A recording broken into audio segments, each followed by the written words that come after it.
we still got a Super Bowl to play, and Myles Garrett requesting a trade has really opened my eyes more to what we could really do. So we're going to be talking about that. And Kellen Moore might be taking some Eagles coaches with him to the New Orleans Saints as a new head coach, and he's already mentioned one as a possibility. And we're going to talk about it, so let's get straight into it.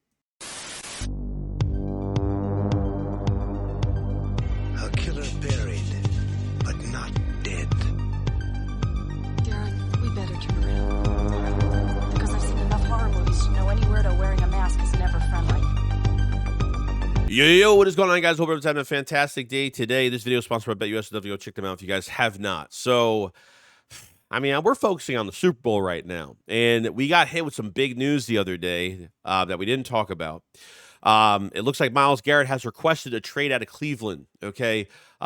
He said in his farewell, I didn't have the image, but in his farewell comments that, he wants to play for a contender, and I think he deserves it, dude.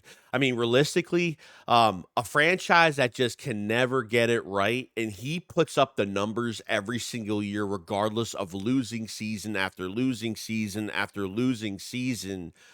It's actually pretty amazing a guy can keep numbers like that, okay?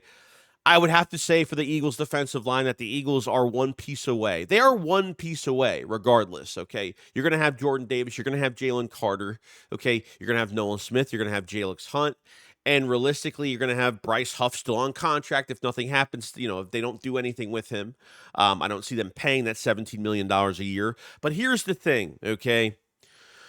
Myles Garrett, what he could do for you, obviously putting him on Jalen Carter's side, Nolan Smith on the other side, I think that would be fantastic. Obviously, you want to free up Jalen Carter. That's really been the main thing because even before the bye week this season, it was really tough to get Jalen Carter free because, the edge rushers aren't producing. They're just going to double team both D tackles and be done with it, and you just have no productivity. But post bye week, it has looked even better.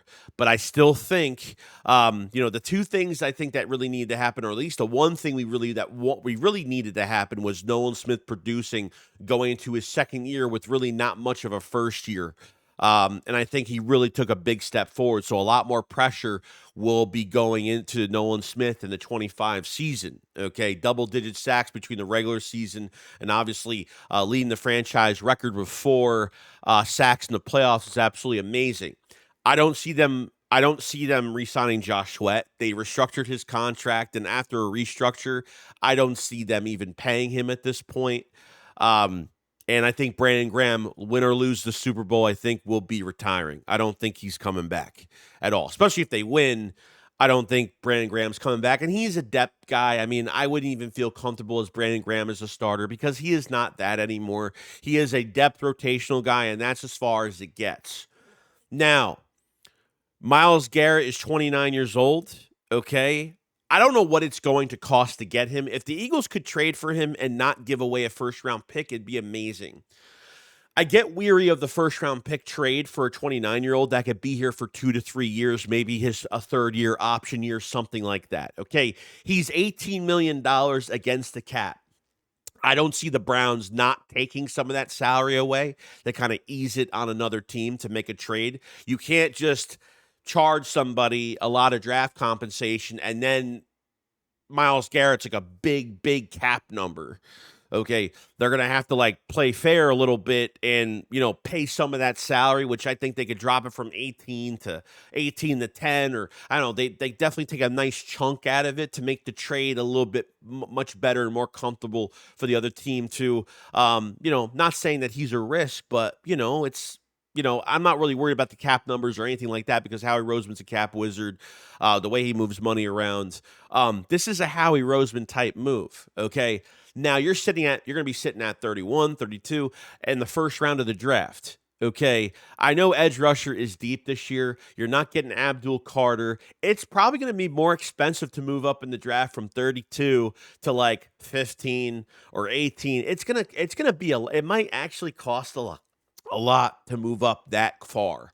Okay, a team is going to be like, oh, the Eagles are trying to move up all the way. Oh, no, no, we're going to charge the crap out of them because obviously they're a good team trying to get better. And there's these lesser teams up front in this draft that really need some of these prospects. Okay, it might cost them more to move up in the draft, especially from, the last pick in the first round. So can the Eagles still sit at in the first round and get, one of the best edge rushers? Will somebody be available at that point? What if there's 3 or 4 taken off the board by the Eagles picking? And then what? What do you do? I already kind of have them trading back that pick, to be honest with you, to garnish more picks going forward. So would this be the easy option? Okay.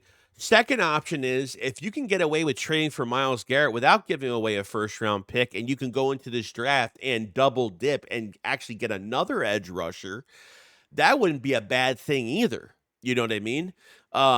Get somebody, move back in the draft, get somebody in the second round. I don't know. Something. Go in the second round, get another edge rusher or something like that. I'm not really sure, but the Myles Garrett thing won't be a long-term answer. This is short-term, but it's short-term for quick success.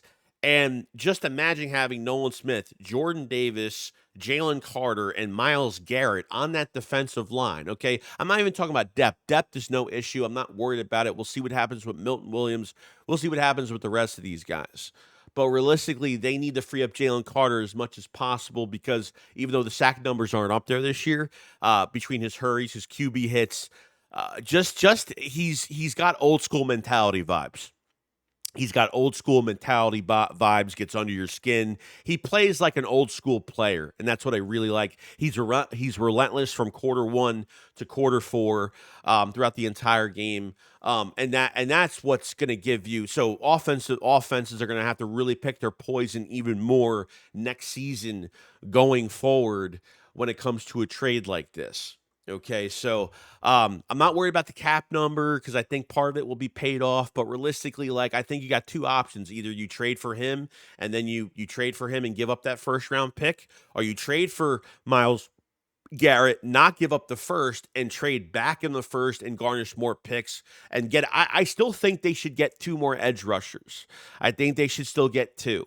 They should get Myles Garrett and they should draft one within the first and second rounds of this draft. I think that would be the smart thing for them to do. This way they can produce a guy that could play right now in a depth in the rotation, which is great. You know what I mean? So we got bombarded with this news the other day, and we have more things to worry about right now, but this is definitely something we're going to keep an eye on going forward, and see what the asking price is going to be. I think this will be, besides that, realistically, the Eagles free agency, it's going to be a lot of re-signs, so don't expect a crazy amount of moves to happen unless they're depth or things like that. When it comes to trades, never take Howie Roseman out of the picture when it comes to trades, because he will find guys. To come off a Super Bowl win and make a trade like this, Howie Roseman's got balls, and we know he does. We'll see what happens with this when the time comes going forward, and should be interesting. Now, the bad news. Yeah, we're getting to the bad news now. Kevin Patullo. Okay, it looks like the Eagles passing game coordinator could be going with Kellen Moore to New Orleans Saints, which really sucks. Kevin Patullo's been here, I don't know how long, he's been here a while. So it already looks promising unless it's stale and he backs out of it, or Kellen Moore backs out of the job or something like that. But it looks like he will be the Eagles leading. He will be the leading candidate to be the head coach of the New Orleans Saints. It's unfortunate. It sucks. We all know it. But I'm glad that Kellen Moore was like, I don't want to be taught. I want to focus on what I need to do, and that's what he should be doing. Kevin Patullo could be gone. Okay, so the Eagles really have to win. Because you don't know what they're. I mean, they're already in the. They're going to be very late in this hiring process. Unfortunately, if there's 3 assistant coaches, positional coaches that cannot leave the Philadelphia Eagles, I don't care about anybody else. The QB coach is definitely gone. If Moore's going there, the QB coach is probably gone as well. Okay. Clint Hurt with the defensive line, Christian Parker with the cornerbacks, and obviously Bobby King with the linebackers. These are the three that cannot leave Philadelphia. These three have got to stay. So far, we're good. So far, there hasn't been any news like, hey, the Eagles will be losing a lot more coaches and a lot more assistants, and I mean that hasn't happened yet. So knock on wood here. So far, so good. We're in the clear when it comes to this, and we'll see what happens after the Super Bowl. Things start to change, but these are the three that I definitely, do not want to leave, and we'll see what happens with that going forward. But other than that, guys, that's pretty much it. We have a Super Bowl to play this week, and let me know what you guys think about Myles Garrett. What would you give up? What do you think the compensation is going to be? Can the Eagles actually trade for him and not give up a first? What would you do in the first round of this draft? Would you double dip at edge rusher if they do trade for Myles Garrett, or would you trade back in this draft and still get Myles Garrett and just make him the big move at edge rusher and just call it a day and just produce the rest of the guys? We'll see what we do with Bryce Huff, if they just take the loss or whatnot, because I don't really think much of him right now. Going forward. But other than that, that's pretty much it. You guys have a fantastic day. Make sure you subscribe to the channel for more Eagles news every single day, and make sure you like the video because it helps out tremendously. Thank you for all the support, and I will see you guys on the next one. Myles Garrett to Philadelphia. Why not? I'm not against it at all. Shake squad up, follow slide. Peace out, guys. Peace.